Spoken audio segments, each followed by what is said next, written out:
அமெரிக்காவுடைய எமர்ஜென்சி நம்பரான 911க்கு சரியா 1988 ஏப்ரல் 3ஆம் தேதி வாக்குல அமெரிக்காவுடைய கன்சாஸ் சிட்டில இருக்கிற சார்லட் ஸ்ட்ரீட் அப்படின்ற இடத்துல இருந்து ஒரு மர்மமான ஒரு போன் கால் மதிய நேரத்துல போயிருந்திருக்கு. அந்த போன் கால்ல பேசின ஒரு நபர் என்ன சொல்றாங்கன்னா, நான் எப்போதும் போல மதிய நேரத்துல டிவி பார்த்துக்கிட்டு இருந்தேன். அந்த சமயத்துல யாரோ என்னுடைய வீட்டுடைய டோரை தட்டுற மாதிரி சத்தம் கேட்டுச்சு. யாருடா அது அப்படின்னு சொல்லிட்டு நான் கிட்ட வந்து பார்த்த போதுதான் ஒரு மனிதன் உடம்புல எந்தவித துணியுமே இல்லாம பல நாட்கள் சாப்பிடாம கிடந்தா எப்படி இருப்பானோ அப்படியான தோற்றத்திலையும் கழுத்துல நாயோடைய காலர் மற்றும் கண்கள் எல்லாமே செவந்த நிலையிலும் ரத்த காயத்தோடையும் காணப்பட்டுச்சு. என்ன வேணும் அப்படின்னு சொல்லி நான் பதட்டத்தோட கேட்ட போது போலீஸுக்கு கால் பண்ணுங்க அப்படின்னு சொன்னாரு. நானும் டோர் எதையுமே திறக்கவே இல்ல. அவர் இன்னமும் வெளியில தான் நின்னுகிட்டு இருக்காரு. உடனடியாக என்னுடைய வீட்டுக்கு போலீஸ் அனுப்பி வைங்க அப்படின்ற ஒரு தகவலை அந்த நபர் கொடுத்திருந்திருக்காரு. கண்ட்ரோல் ரூம்ல இருந்தும் லோக்கல் போலீஸ் அதிகாரிகளுக்கு தகவல் கொடுக்கப்பட்டிருந்திருக்கு. கொஞ்ச நேரத்திலே கன்சாஸ் சிட்டி போலீஸ் அதிகாரிகள் சம்பவ இடத்துக்கு வந்து அந்த மனிதனை பார்க்கும்போது அவனுக்கு 20 வயது தான் ஆகுது அப்படின்னும் அவனுடைய பெயர் கிறிஸ்டோபர் அப்படின்னும் தெரிவிச்சிருந்திருக்கான். மேற்கொண்டு அவனுடைய உடம்புல பல இடங்கள்ல காயம் காணப்பட்டிருந்திருக்கு. என்னாச்சு அப்படின்னு சொல்லி கேட்கும்போது, நான் 3 நாட்களுக்கு முன்னாடி ஒரு ஆணையும் பெண்ணையும் பிக்கப் பண்ணிட்டு இந்த வீட்டுல இருந்து 2 வீடு தள்ளி இருக்கிற 3 அடுக்கு மாடி வீட்டுல கொண்டே விட்டேன். அந்த சமயத்துல அவங்களுடைய வீட்லயே நான் தங்கியிருந்த சமயத்துல மாடியில இருந்து கீழே விழுந்துட்டேன் அப்படின்ற ஒரு தகவலை கொடுத்திருந்திருக்கான். ஆனா அவன் சொல்ற வார்த்தைகள்ல ஏதோ ஒரு பொய் இருக்கு அப்படிங்கிறது தெரிஞ்சதுமே, நீங்க பயப்பட வேணாம், என்ன ஆச்சு என்ன நடந்துச்சு அப்படிங்கறத எங்க கிட்ட தாராளமா சொல்லுங்க அப்படின்னு சொன்னதுக்கு பிறகுதான் கிறிஸ்டோபருடைய ஸ்டேட்மெண்ட் எல்லாமே போலீஸ் அதிகாரிகளை மிரள வச்சுச்சுன்னு தான் சொல்லணும். ரொம்ப நாட்கள் சூரியனையே பார்க்காம இருந்துட்டு வெளியில வந்ததுனால அந்த பையனுக்கு சூரிய வெளிச்சம் எல்லாமே கண்ணை கூசி இருந்திருக்கு. மறுபக்கம் போலீஸ் அதிகாரிகள் அவங்க கிட்ட இருந்த போர்வையை எடுத்து அந்த பையன் கிட்ட கொடுத்து போத்தி இருந்திருக்காங்க. அதன் பிறகு அவங்க கிட்ட ஒவ்வொரு விஷயமா கேட்கும் போதுதான் நடந்த விஷயங்கள் எல்லாத்தையுமே ஒண்ணு விடாம அப்படியே சொல்லி இருந்திருக்கான்.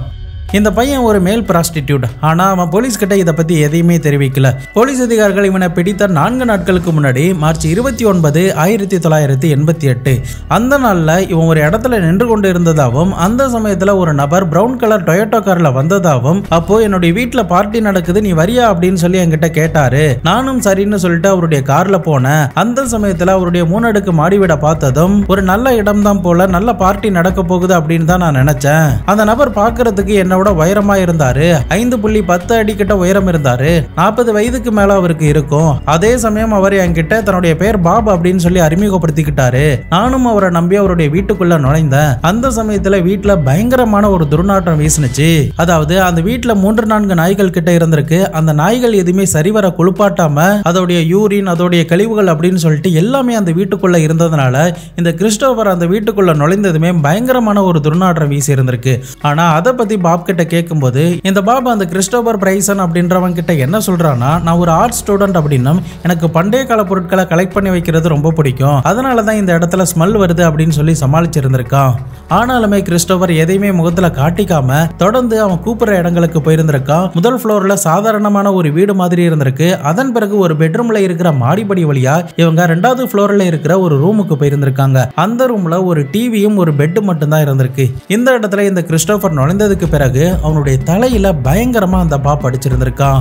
அதன் பிறகு இந்த கிறிஸ்டோபர் ரியலைஸ் பண்றதுக்குள்ளேயே அவனுடைய கழுத்துல ஒரு இன்ஜெக்ஷன் போடப்பட்டிருந்திருக்கு. இதனால கொஞ்ச நேரத்துல கிறிஸ்டோபர் அதே இடத்துல மயங்கி விழுந்திருக்கான். தொடர்ந்து இந்த கிறிஸ்டோபர் கொஞ்ச நேரம் கழித்து கண்ணை முழிச்சு பார்க்கும்போது பெட்ல உடம்புல எந்தவித துணிகளுமே இல்லாம கை கால்கள் அப்படின்னு சொல்லிட்டு எல்லாமே 4 மூலையில கட்டப்பட்ட நிலையில நிர்வாண கோலத்தோட அந்த இடத்துல கிடக்கிறத பார்த்ததும் பயங்கரமா ஷாக் ஆகி இருந்திருக்கான். தனக்கு என்ன நடக்குது எவ்வளவு நேரம் ஆயிருக்கு அப்படிங்கிற முதற்கொண்டு எதுவுமே தெரியாம தான் கிறிஸ்டோபர் அன்றைய நாள் அந்த பெட்ல படுத்திருந்திருக்கான்.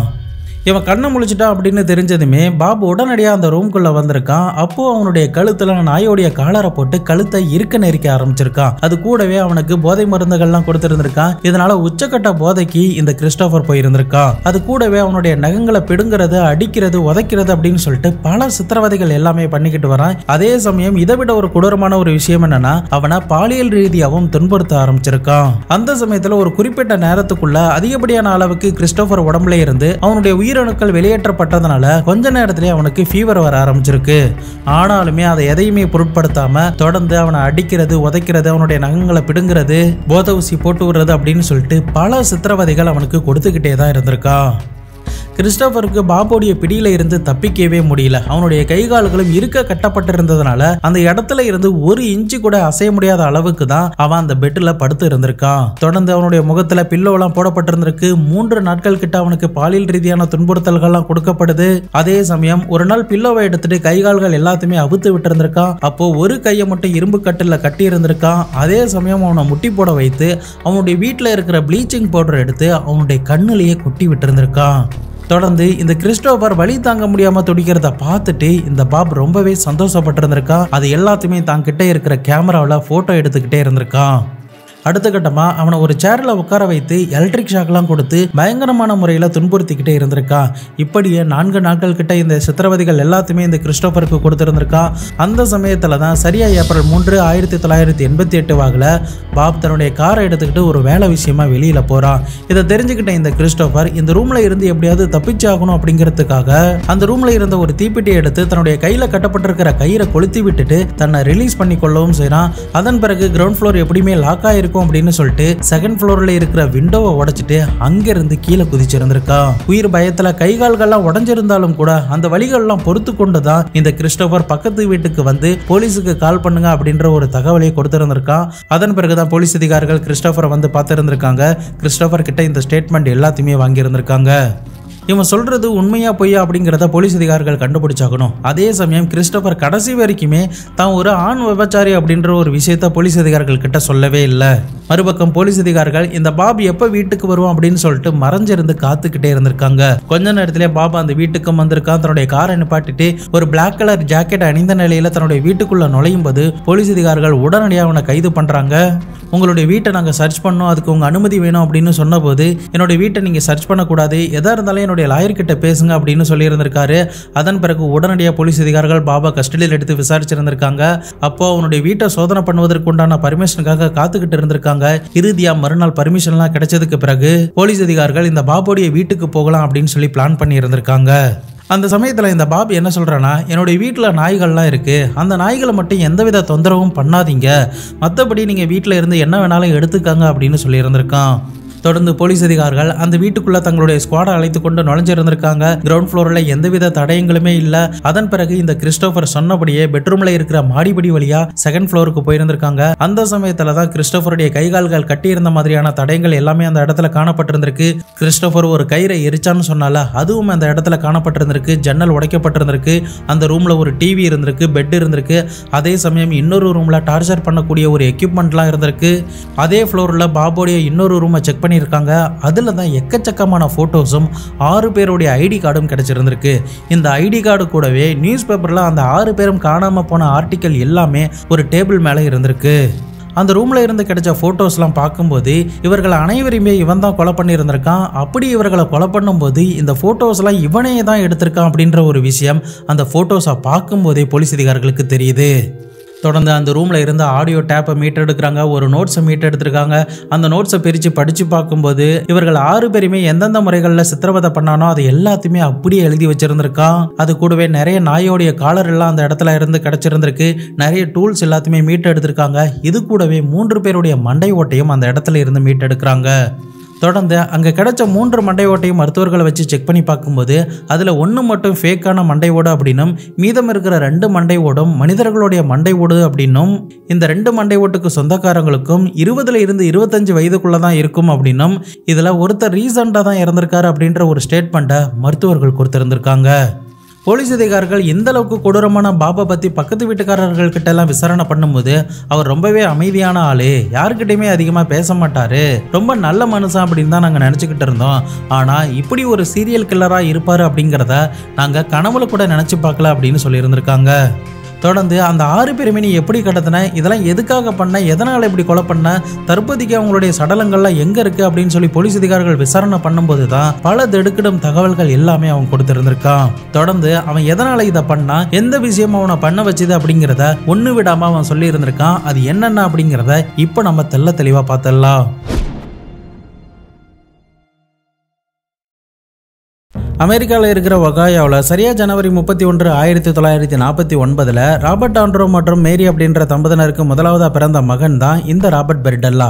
இதுல ராபர்ட்டோடைய அப்பா ஒரு ரோமன் கேத்தலிக், இவருடைய பூர்வீகம் இத்தாலி நாடு. ராபர்ட்டோடைய அம்மா ஜெர்மன் மற்றும் பிரிட்டிஷ் கலாச்சாரம் ஃபாலோ பண்ணக்கூடிய ஒரு கிறிஸ்தவ மதத்தை சேர்ந்தவர்கள். இந்த ரெண்டு பேருமே கிறிஸ்தவ வழிபாட்டுல ரொம்பவும் மும்முரமா இருந்ததுனால அந்த சமயங்கள்ல ஏதாவது ப்ரோக்ராம் நடந்தாலோ பிரேயர்ஸ் நடந்தாலோ ஒண்ணு விடாம தவறாம இவங்க கலந்துப்பாங்க. அப்படிப்பட்ட இந்த தம்பதியினர்களுக்கு பிறந்த மகன் தான் இந்த ராபர்ட் பெர்டல்லா. இந்த ராபர்ட் பெர்டல்லா சின்ன வயதிலேயே துருதுருன்னு தான் இருந்திருக்கான்.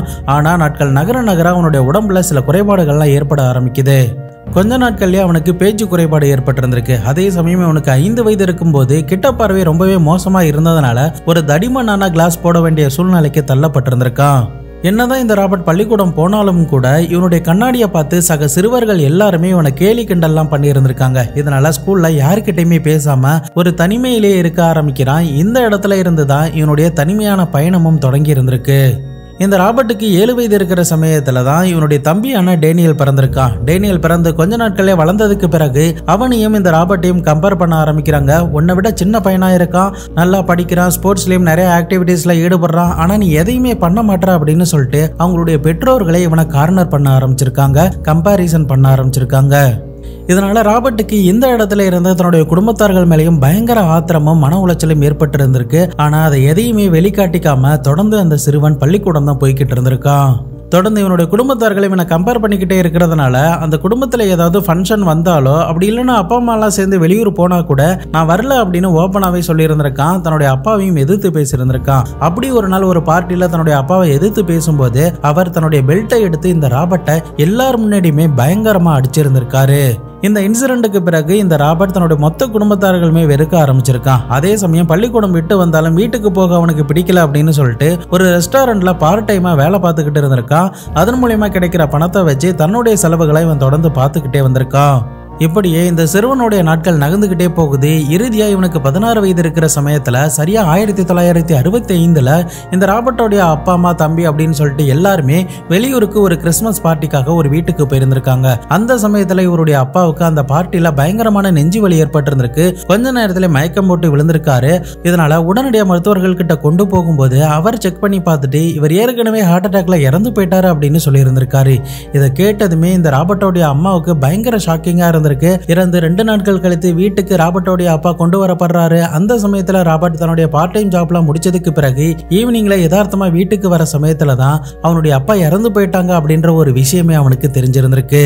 தன்னுடைய அப்பா 2 நாட்களுக்கு முன்னாடியே இறந்து போயிட்டாரு அப்படின்ற ஒரு தகவலை எனக்கு கொடுக்கவே இல்லையே அப்படின்னு சொல்லிட்டு இந்த ராபர்ட் பயங்கரமா அந்த இடத்துல ஆத்திரப்பட்டிருந்திருக்கான்.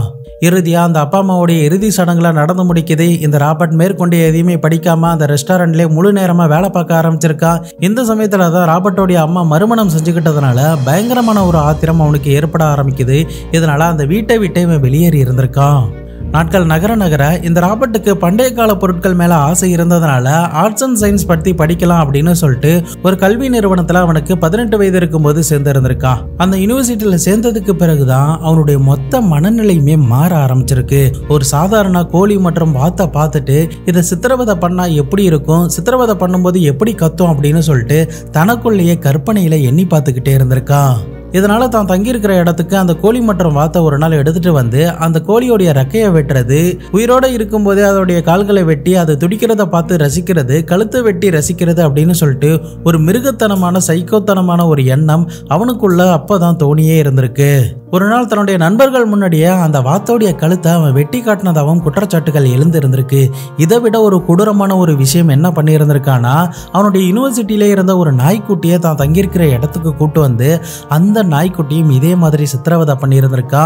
அது கூடவே அந்த நாய் கூட பிசிக்கல் ரிலேஷன்ஷிப்பும் வச்சிருந்திருக்கா.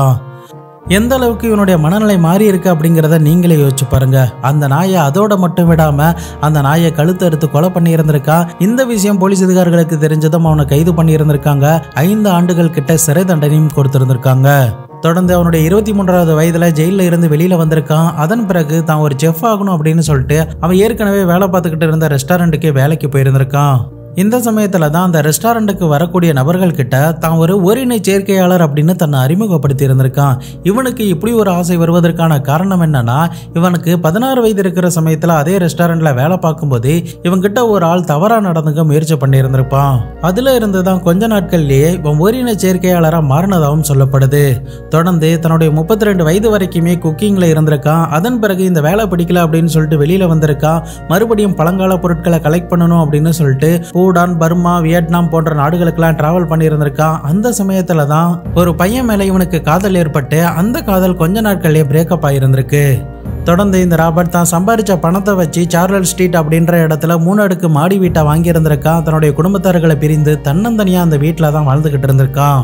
இந்த வீட்டில் இருக்கிற சமயத்துல தான் 1965 ஜான் அப்படின்றவரால் எழுதப்பட்ட தி கலெக்டர் அப்படின்ற புத்தகத்தை இவன் படிச்சிருந்திருக்கான். இந்த புத்தகம் அந்த சமயத்துல ஒரு படமாவும் வெளியில வந்திருக்கு. இந்த புத்தகத்தை படிச்சதுமே இவனுக்குள்ள பல மாறுதல்கள்லாம் ஏற்பட்டிருந்திருக்கு.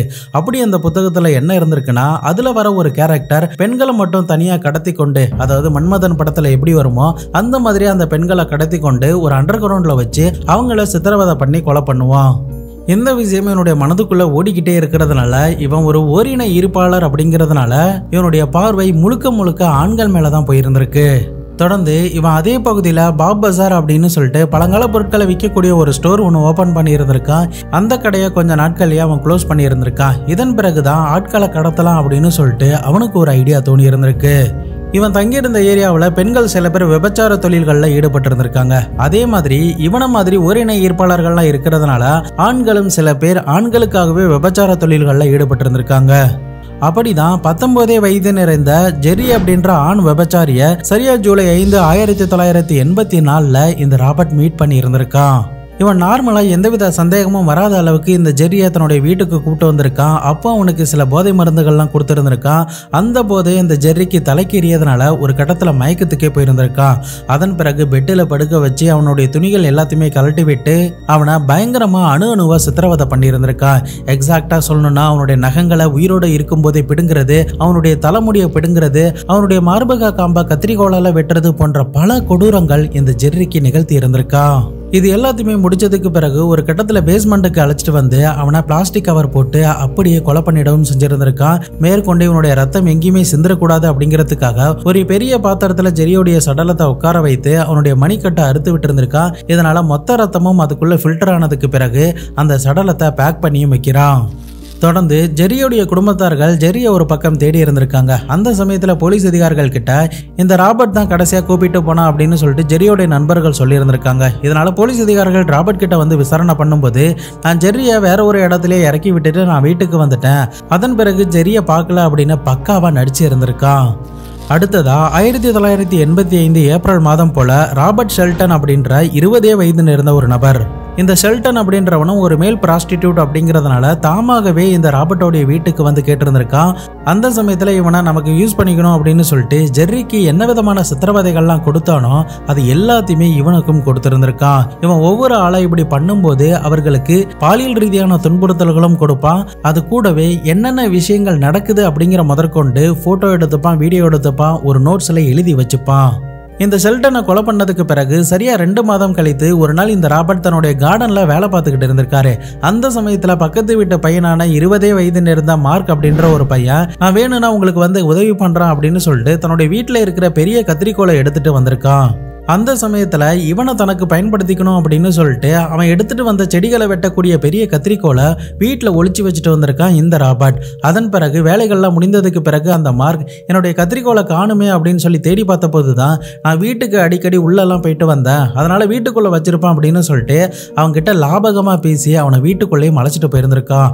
அதன் பிறகு ஏற்கனவே அந்த 2 பேருக்கும் என்னென்ன சித்திரவதைகள் கொடூரங்கள்லாம் பண்ணானோ அது எல்லாத்தையுமே மார்க்குக்கும் பண்ணி இருந்திருக்கான். அது கூடவே டார்ச்சர் ரூம் அப்படின்னு சொல்லிட்டு ஒரு ரூமை உருவாக்கி இருந்திருக்கான். எலக்ட்ரிக் ஷாக் கொடுக்கிறது, நகங்களை வெட்டுறது, தலையில அடிக்கிறது, பாலியல் ரீதியான துன்புறுத்தல்கள்லாம் பண்றது போன்ற விஷயங்கள் எல்லாமே இந்த மார்க்குக்கும் பண்ணி இருந்திருக்கான்.